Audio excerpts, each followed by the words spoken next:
Hello everyone, welcome again to our YouTube channel NK maths. आज की इस video में दोस्तों मैं फिर से सीजीएल मेंस एग्जामिनेशन 2022 का मैथ्स का पेपर सॉल्व करने वाला हूं। एग्जाम डेट आप देख सकते हैं 7 मार्च का पेपर है और आपको बता दें कि मार्च में 2, 3, 6 और 7 मार्च को सीजीएल टीयर 2 2022 का पेपर लिया गया था टोटल 4 शिफ्टों में, जिसमें ये अंतिम शिफ्ट है। पहले की 3 शिफ्ट यानी कि सेकेंड, थर्ड और 6 मार्च का पेपर मैंने ऑलरेडी सॉल्व कर दिया है मैथ सेक्शन को केवल। ठीक है, तो अगर आप सॉल्यूशन देखना चाहते हैं तो हमारे यूट्यूब चैनल पे जाइए एनके मैथ्स नंदू कुमार पे, और वहां पर आपको प्लेलिस्ट मिल जाएगी सीजीएल टीयर 2 2022 सॉल्यूशन वाली मैथ सॉल्यूशन की। उसमें सारे वीडियो आपको ये अवेलेबल हैं। ठीक है, तो आशा करता हूं कि आप हमारे YouTube channel NK maths Nandu Kumar को जरूर से सब्सक्राइब करके रखे होंगे, और अगर अभी तक आपने सब्सक्राइब नहीं किया है तो जरूर से सब्सक्राइब कर लें। ठीक है, 7 मार्च का पेपर है मैथ्स का, केवल इसमें क्वेश्चन सॉल्व करेंगे। पूरे 30 क्वेश्चन मैथ्स के पूछे गए थे और 30 क्वेश्चन आपको बाइलिंगुअल फॉर्मेट में देखने को मिल जाएंगे।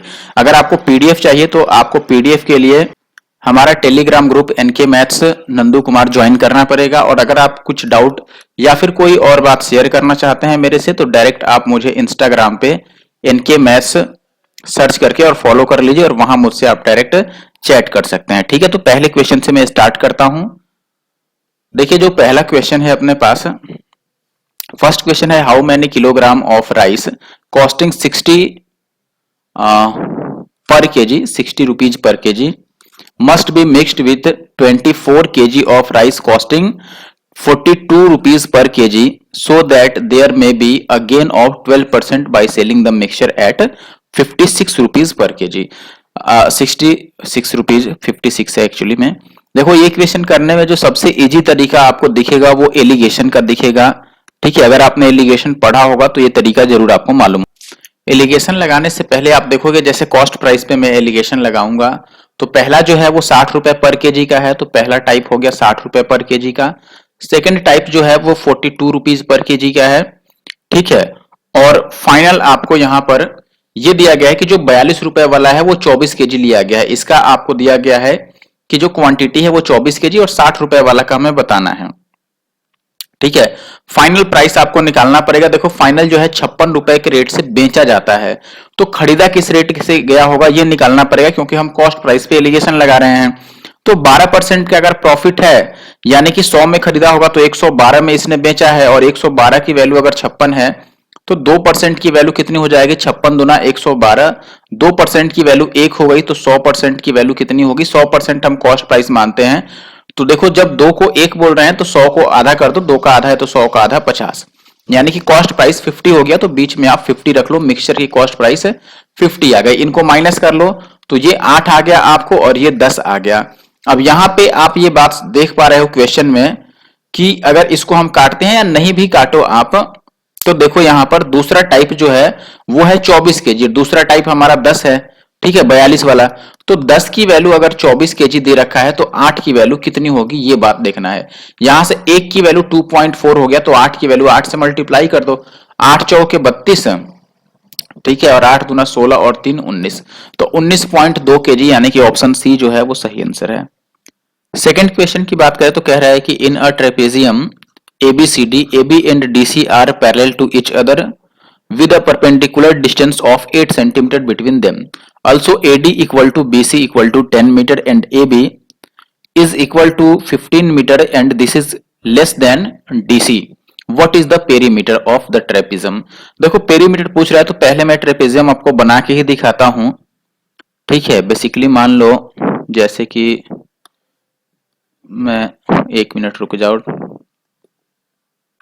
जैसे मान लो मैंने ट्रेपेजियम ये ड्रॉ कर दिया। ठीक है, अब इसमें ये कह रहा है कि AB जो है वो DC से छोटा है और दोनों पैरेलल भी है, तो इसको मैं AB मानता हूं और इसको मानता हूं CD।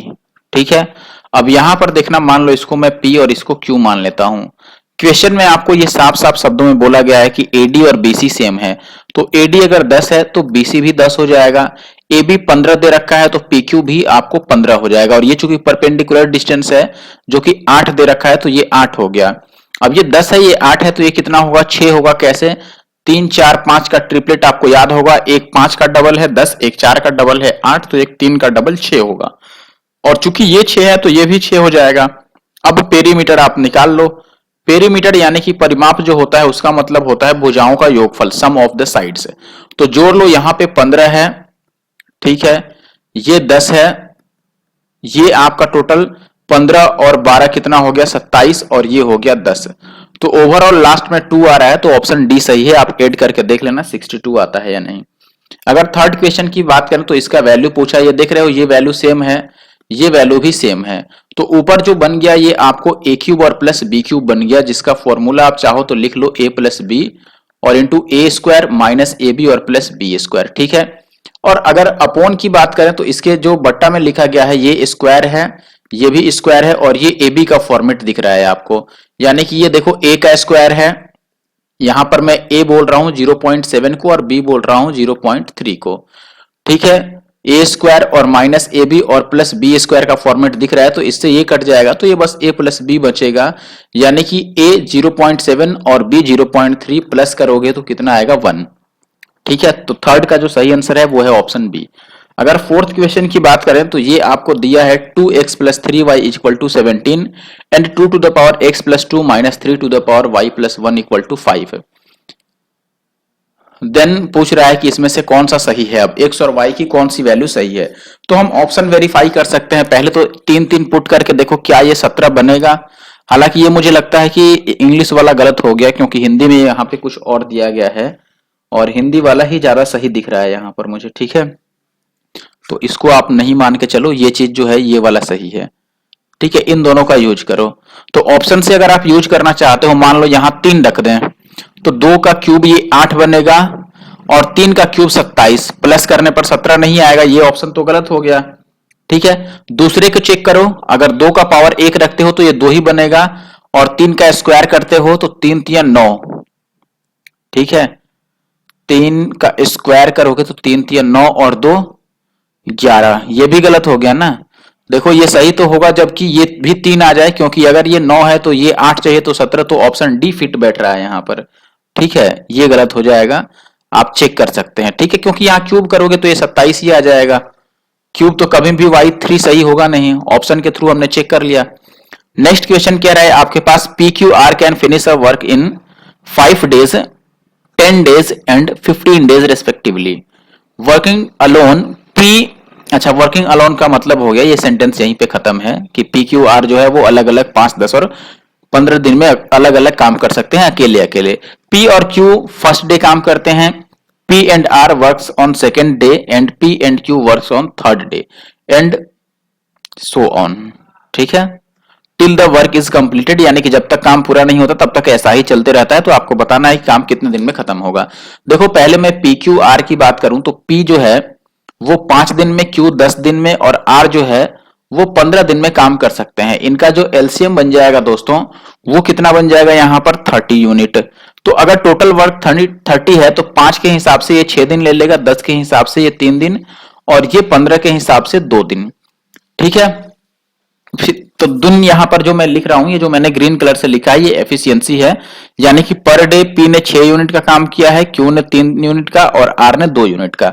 अब ये कह रहा है कि पहले दिन PQ काम करेंगे, दूसरे दिन PR काम करेंगे और तीसरे दिन फिर से PQ ही काम करेंगे, यही केस है ना। देखो यहां पर P and Q first day, P and R second day and P and Q third day, यही बात है ना। देखो पहले दिन PQ काम करेंगे, फिर PR और फिर से PQ, ठीक है। तो इस तरीके से काम होगा, यानी कि फिर इसके बाद PR काम करेगा। तो ये देखो ग्रुप ये बन रहा है, ठीक है। हर एक 2 दिन में कितना काम होगा, देखो ये 2 दिन का काम हो गया, 2 डेज में कितना वर्क हो रहा है। तो आप बोलोगे PQ अगर काम करते हैं पहले दिन तो 6 और 3 9 काम करेंगे, ये 9 यूनिट का काम करेंगे, और PR काम करेंगे तो 6 और 2 8 यूनिट का काम यहां होगा, यानी 17 यूनिट का काम हो जाएगा 2 दिनों में, ठीक है। ठीक है, अब देखो 2 दिन में चूंकि 17 काम हो गया, अब अगर मैं 1 दिन और लगा दूं, तीसरा दिन फिर से कौन आ जाएगा, PQ आ जाएगा।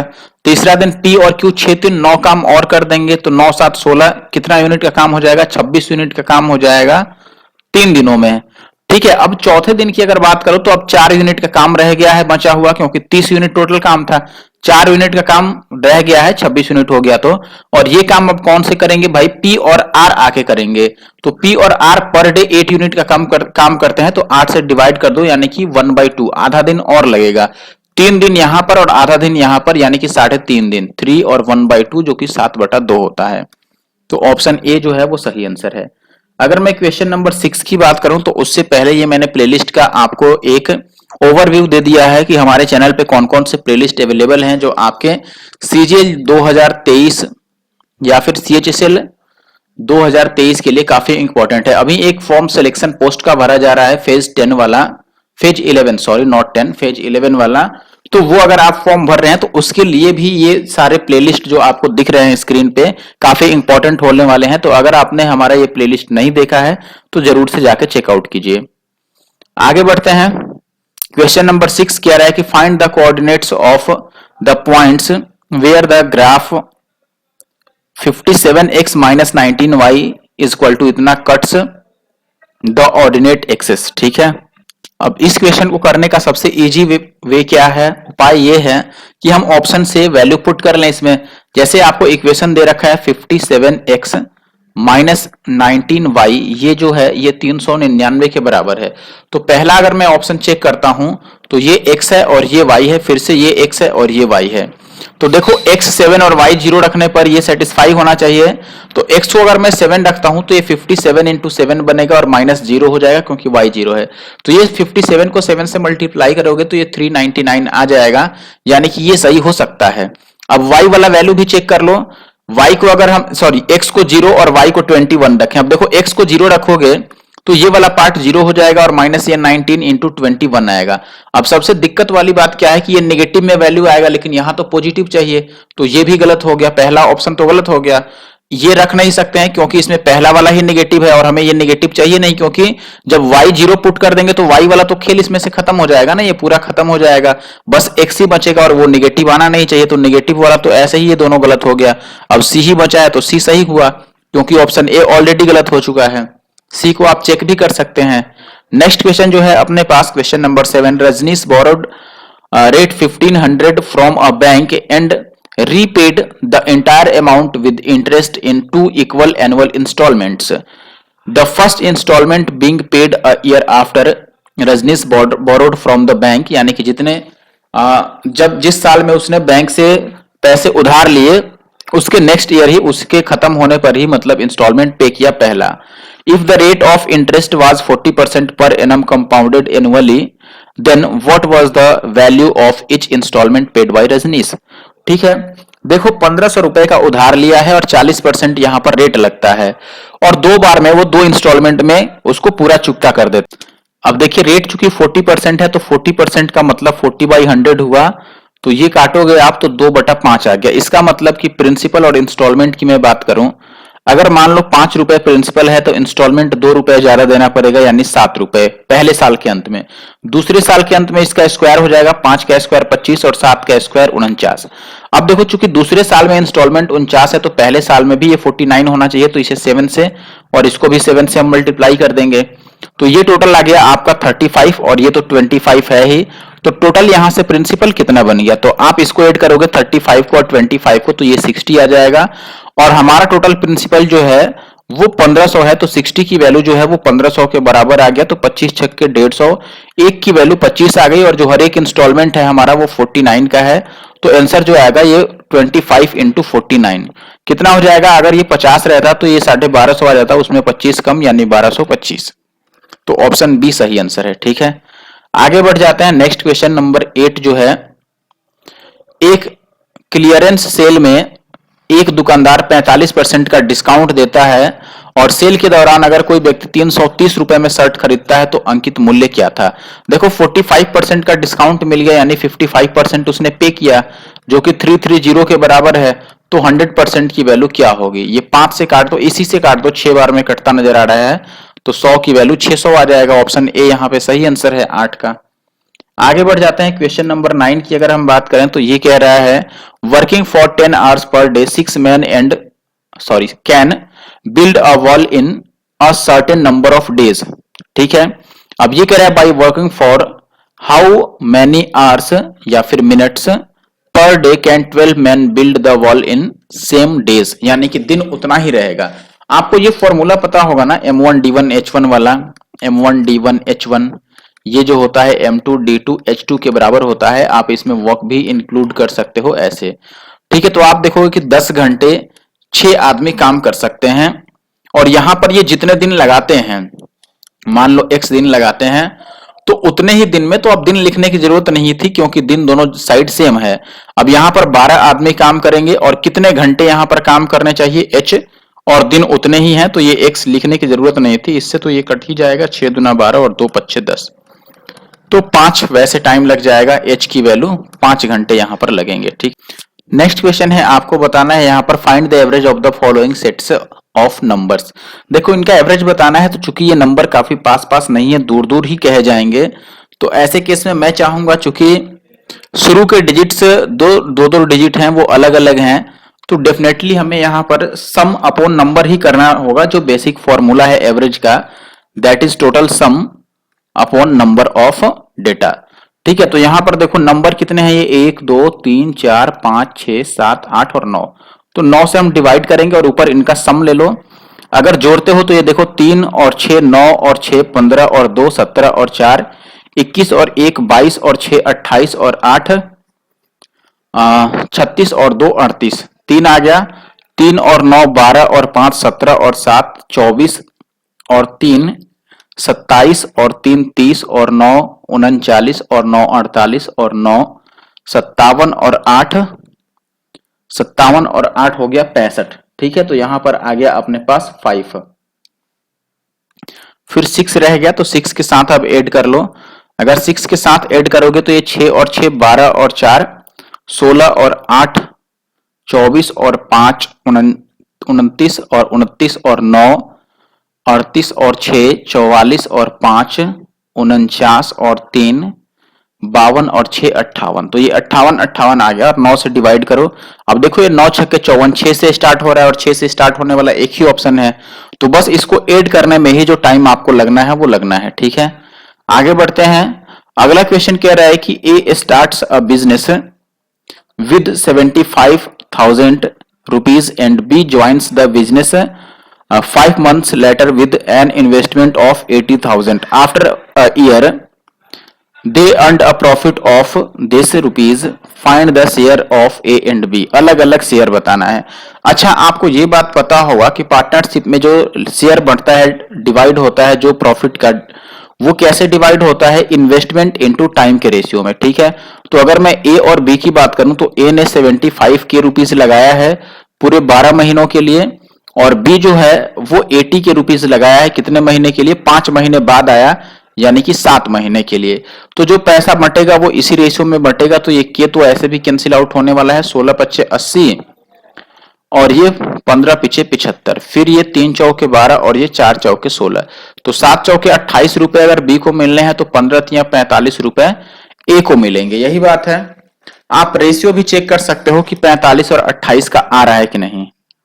ठीक है, जैसे देखो बी आंसर तो होने से रहा, क्योंकि अगर मैं 2 जीरो से 2 जीरो यहां पे कट कर दूं तो इसमें 28 आएगा ही नहीं, इसमें 3 बच रहा है। ठीक है ना, अब देखो अभी हमारे पास जो उपाय है कि इनका टोटल सम ले लें जो कि 73 आएगा, इक्वल टू कर लें हम ये इतना रुपए।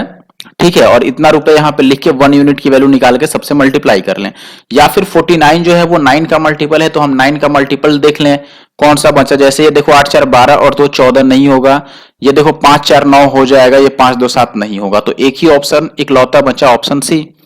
आगे बढ़ते हैं, अगला सवाल है 350 मीटर लंबी एक मालगाड़ी है, 1250 मीटर लंबे सुरंग को 80 सेकंड में पार करती है, तो इसकी चाल क्या होगी। स्पीड जो होता है ये डिस्टेंस अपॉन टाइम होता है। डिस्टेंस आप किसको लेते हो, जब भी किसी लंबाई वाली चीज को ट्रेन कोई पार करती है तो ट्रेन की लेंथ और प्लस ये जो प्लेटफॉर्म या सुरंग है इसकी लेंथ हम ऐड करते हैं। ठीक है, तो देखो इन दोनों की लेंथ ऐड कर दो, ट्रेन का लेंथ ये है और टनल का लेंथ ये है, तो ये हो जाएगा 50 और 50 100, यानी कि 13 और 3 1600।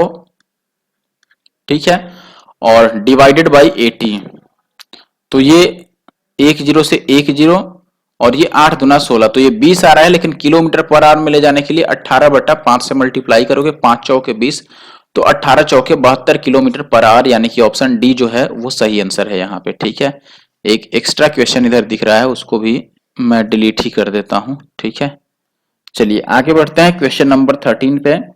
13 की अगर आप बात करें तो कह रहा है कि the largest 3 digit number that gives the same remainder 2 when divided by 3, 5 and 9। देखो 3 से डिवाइड करो तो भी 2 बचना चाहिए, 5 से डिवाइड करो तो भी 2। अब देखो ये देख के कोई भी आंसर बता सकता है, बस देखो और आंसर बता दो कि ऑप्शन बी है। कैसे? 5 से अगर मैं डिवाइड करूं तो हमें पता है कि 5 से डिवाइड करो या 5 से किसी भी नंबर को मल्टीप्लाई कर लो, उसके लास्ट में 0 या फिर 5 ही आ सकता है। ठीक है, तो अगर 0 या 5 आने वाला है और 2 हमें रिमाइंडर भी चाहिए, तो 2 अगर हम इसमें प्लस करें तो लास्ट डिजिट या तो 2 बनेगा या फिर 5 और 2 7 बनेगा, और इसमें 2 है, 7 तो किसी में है भी नहीं।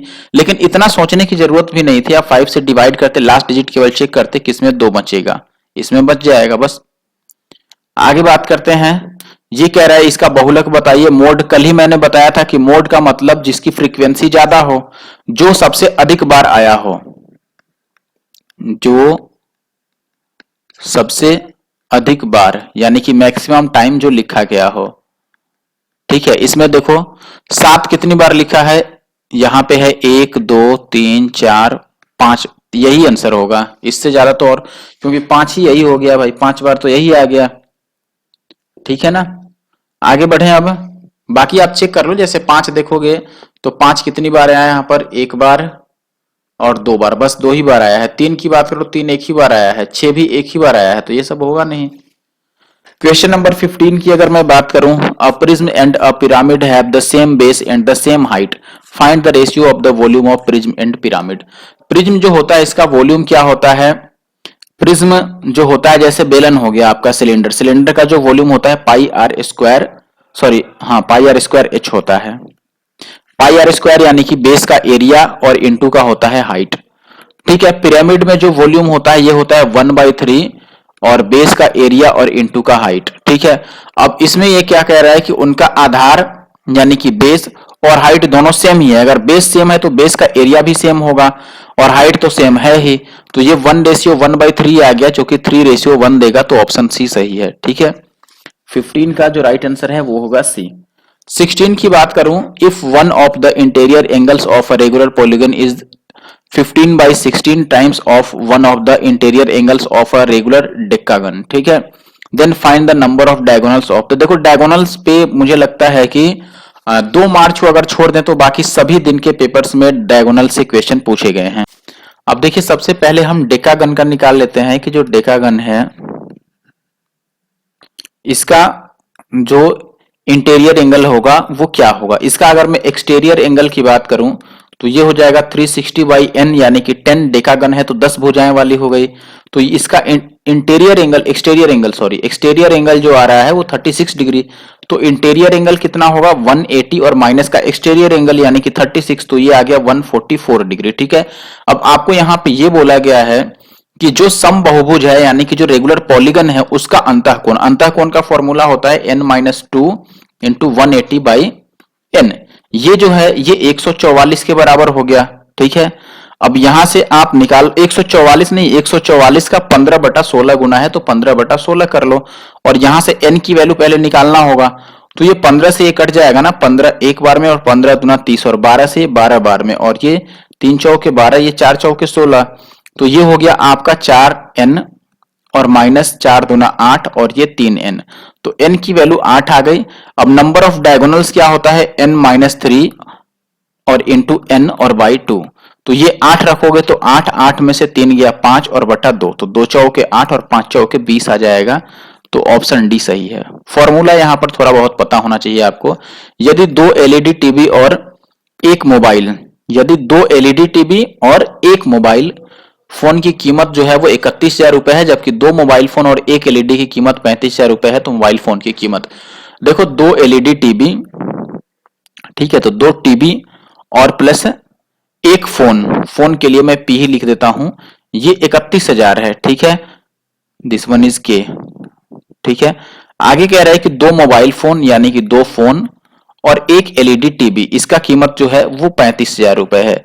तो आपसे कह रहा है मोबाइल फोन की कीमत बता दो, तो मोबाइल फोन का चाहिए तो हम एलईडी टीवी को बराबर कर देते हैं, इसको डबल कर दो।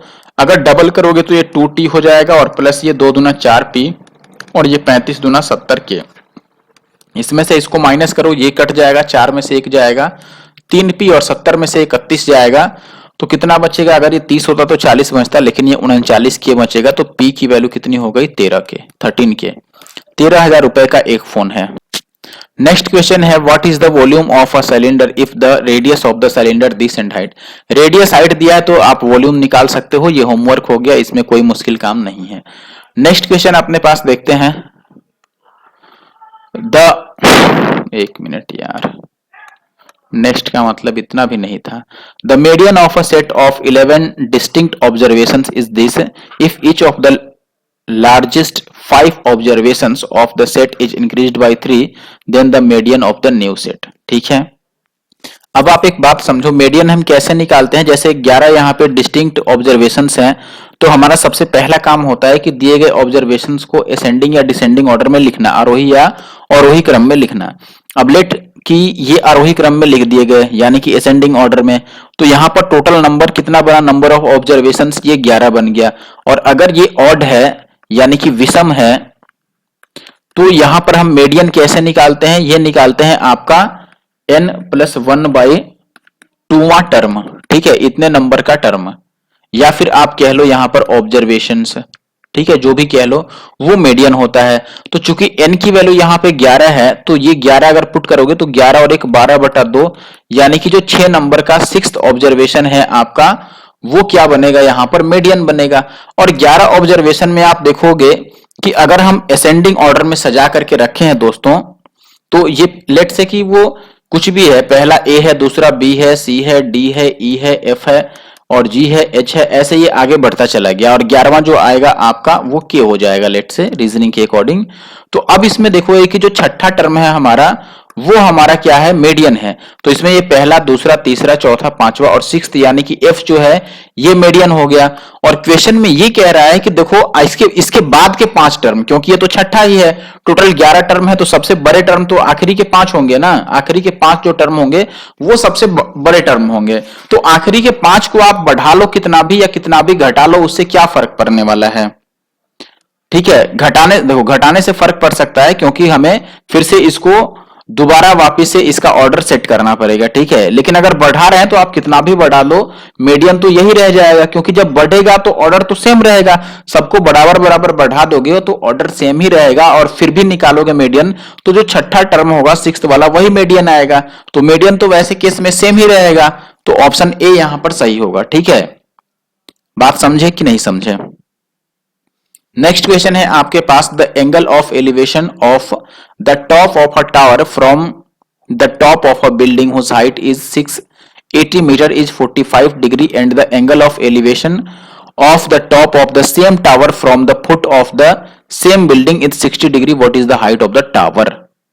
अब देखिए, जैसे मैंने डायग्राम ड्रॉ कर दिया एक, ये जो है मान लो ये टावर है जिसकी लेंथ आपकी 680 है, ठीक है, और ये आपकी पूरी जो है, सॉरी ये बिल्डिंग है और ये पूरी टावर है, ये भी 680 हो जाएगा।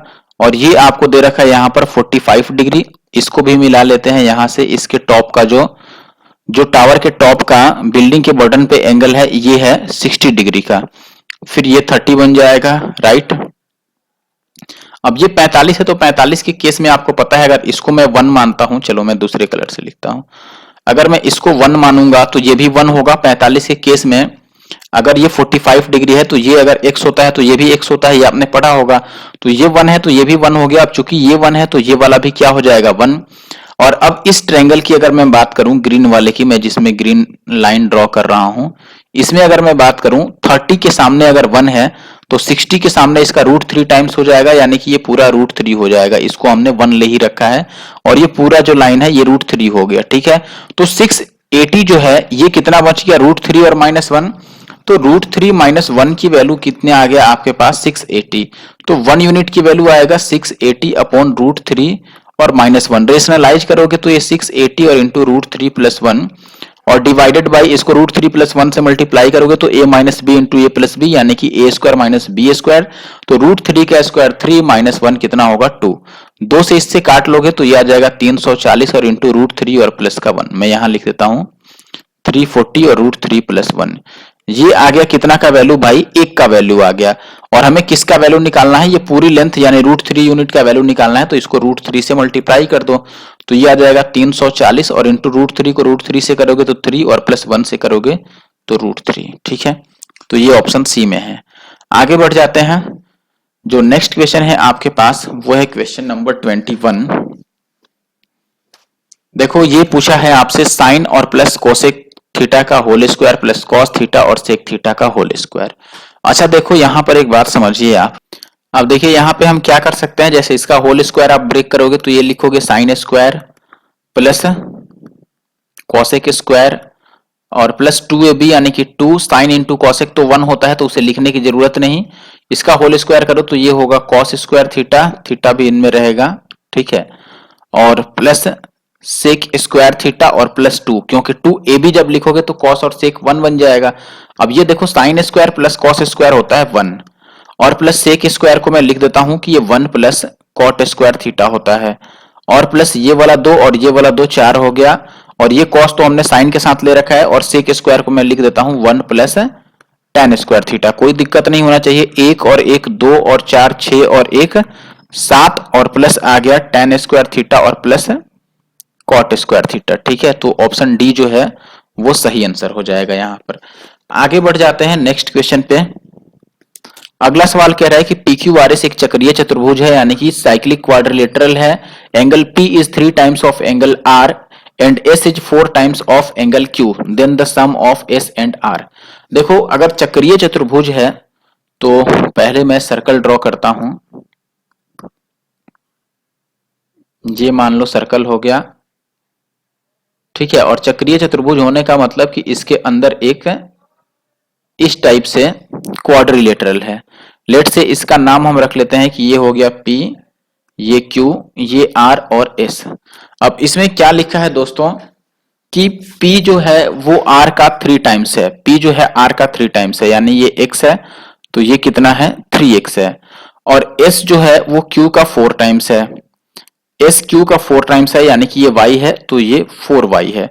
तो आपसे S प्लस R पूछा है, S और प्लस R इन दोनों का सम पूछा है। ठीक, अब एक चीज आपको पहले से पता होगा कि क्वाड्रिलेटरल जो होता है साइक्लिक क्वाड्रिलेटरल उसमें अपोजिट एंगल्स का सम 180 डिग्री होता है। तो 4 और 1 5 y का वैल्यू अगर 180 डिग्री है तो y का वैल्यू कितना हो जाएगा, 5 से इसको काटोगे तो ये आ जाएगा 36 और अगर 4y की जरूरत है तो 4y की वैल्यू 36 चौके 144, तो ये तो 144 आ गया। और x का मान ऐसे ही निकालो, 3 और 1 4x, 4x की वैल्यू अगर 180 है तो x का वैल्यू 45 आ जाएगा। तो ये 45 आ गया, 45 और प्लस 144 189 आंसर होगा। ठीक है, क्वेश्चन नंबर अगर 23 की बात करें, a cot थीटा और प्लस b cosec थीटा ये p है और वैसे ही ये दिया है तो p square minus q square पूछा गया। देखिए जैसे ये पूछा है कि P square minus Q square, तो पी स्क्वायर का मतलब कि इस इक्वेशन का स्क्वायर। ठीक है, देखो हमसे ये पूछा गया है P square minus Q square, तो पी स्क्वायर यानी इसका स्क्वायर कर दो। इस वाले का अगर होल स्क्वायर आप करोगे तो क्या आएगा ए स्क्वायर यानी कि ए स्क्वायर और कॉट स्क्वायर थीटा और प्लस बी स्क्वायर। यार यहां से ये आ नहीं पाएगा, 1 मिनट देखो मैं इधर से लिखता हूं। पी स्क्वायर और क्यू स्क्वायर मैं यहां पे लिख देता हूं कि पी स्क्वायर और माइनस क्यू स्क्वायर। पी का मतलब हो गया आपका ए स्क्वायर और कॉट स्क्वायर थीटा और प्लस बी स्क्वायर और कॉसेक स्क्वायर थीटा और प्लस 2ab। ठीक है, यानी कि 2ab और कॉट थीटा और इनटू का कॉसेक थीटा, यही होगा। ठीक है, और माइनस अब देखो क्यू स्क्वायर के जगह पर आप क्या वैल्यू रखोगे, क्यू स्क्वायर के जगह पर इसका स्क्वायर करोगे, ये जो दिया हुआ है दूसरा इक्वेशन ये, और साथ में a और cosec theta equal to Q दे रखा है। तो मैं ये नेगेटिव साइन नहीं यूज करता हूं, डायरेक्ट मैं नेगेटिव लिख दूंगा यहाँ पे। 1 मिनट यार, देखो ये नेगेटिव साइन मैं हटा देता हूं यहां से। ठीक है, ये ब्रैकेट हटा देता हूं। अब आप देखो कि माइनस में क्या आ जाएगा, यहां पर बी स्क्वायर और कॉट स्क्वायर थीटा माइनस ए स्क्वायर और कॉसेक स्क्वायर थीटा और माइनस 2ab और कॉट थीटा इंटू का कॉसेक थीटा। अब यहां से ये चीज आप देख रहे हो कि ये वाला तो इसके बराबर ही है।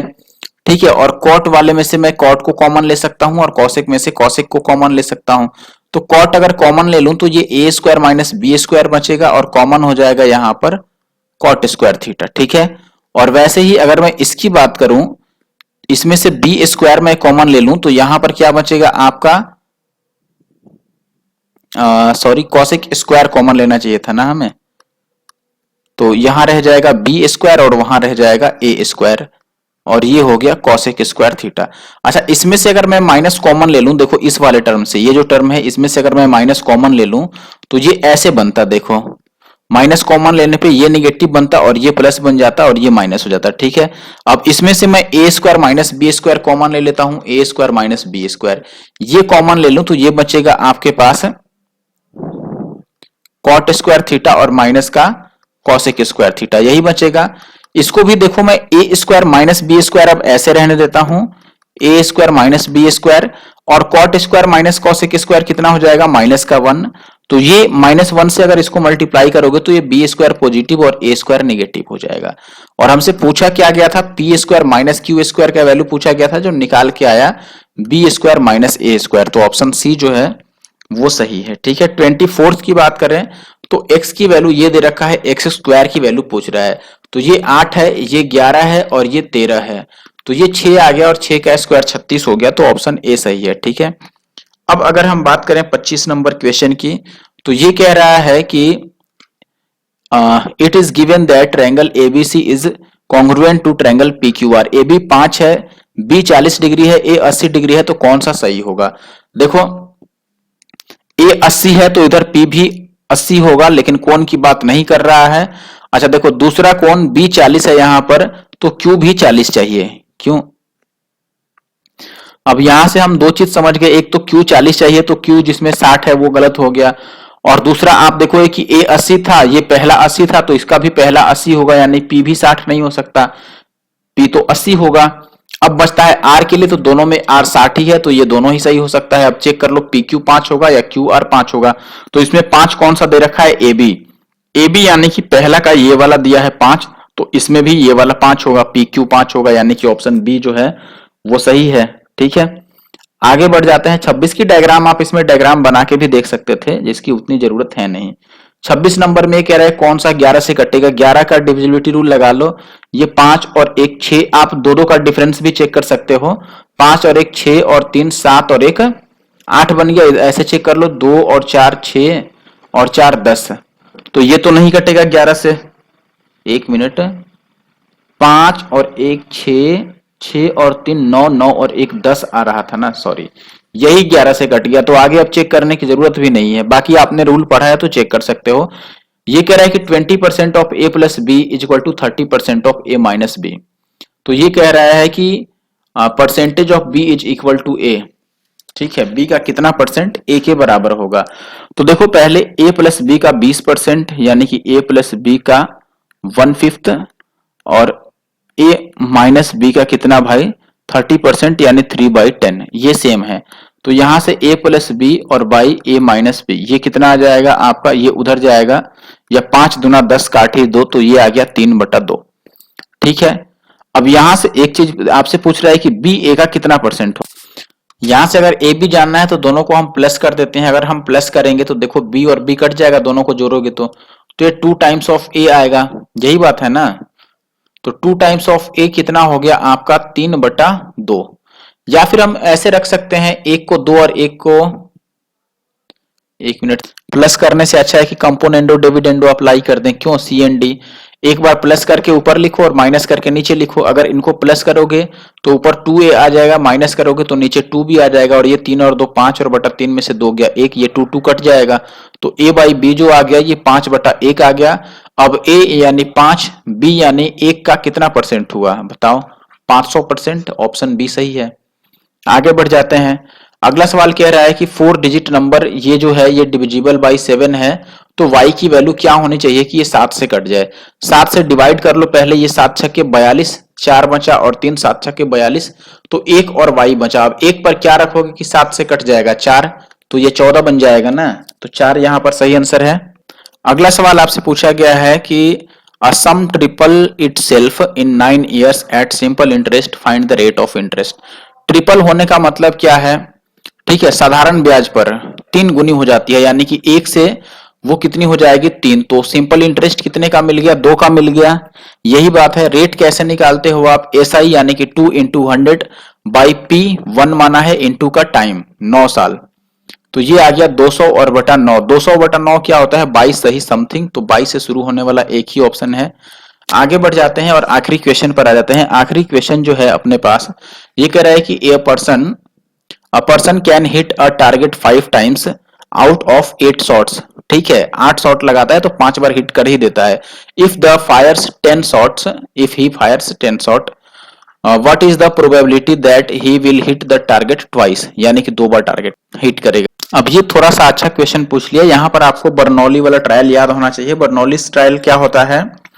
वो कहता है कि देखो P जो सक्सेसिव आपको लगाना है, प्रोबेबिलिटी सक्सेसिव कैसे निकलता है?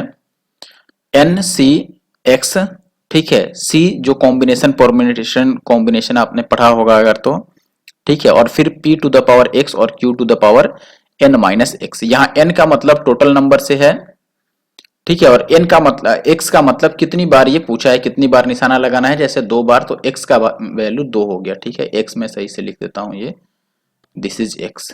अब इसमें P क्या है और Q क्या है? P है कितना बार इसका निशाना लगता है, जैसे 5 बार निशाना लगता है 8 में से, तो ये 5/8 हो गया। और Q क्या है? इसका अपोजिट, यानी कि अगर 5 बार निशाना लगा है तो 3 बार नहीं लगा होगा 8 में से। ठीक है, इसमें वैल्यू पुट कर दो। NCX की वैल्यू भी पता होनी चाहिए आपसे। जैसे NCR का फॉर्मूला हम लिखते हैं फैक्टोरियल ऑफ N और divided by N minus R का फैक्टोरियल और इंटू R का फैक्टोरियल। ठीक है, फैक्टोरियल को हम ऐसे भी लिख के डिनोट करते हैं और इस तरीके से भी लिख के डिनोट करते हैं, अगर आपने इंटरमीडिएट में पढ़ा हो। तो N के जगह पे आप 10 रखोगे तो ये 10 C, और X के जगह पर 2 आ जाएगा। P के जगह पर आप रखोगे 5/8 का स्क्वायर, क्योंकि X की वैल्यू 2 है, और 3/8 टू द पावर ये N माइनस X, तो 10 में से 2 को माइनस करोगे 8। ठीक है, तो ये 10 C और 2 का वैल्यू कितना हो जाएगा? देखो ये हो जाएगा 10 का फैक्टोरियल और डिवाइडेड बाई 10 में से 2 गया तो 8 का फैक्टोरियल और फिर 2 का फैक्टोरियल। इसको आप लिखोगे 10 को लिख सकते हो 10 गुणा में 9 गुणा में 8 पे फैक्टोरियल आप रोक दो, और नीचे ये 8 का फैक्टोरियल और 2 फैक्टोरियल, तो 2 इंटू 1 बनेगा, इससे ये कट जाएगा और ये 2 पच्चे 10, तो ये 9 पंचे 45 आ गया, 45 ही आएगा।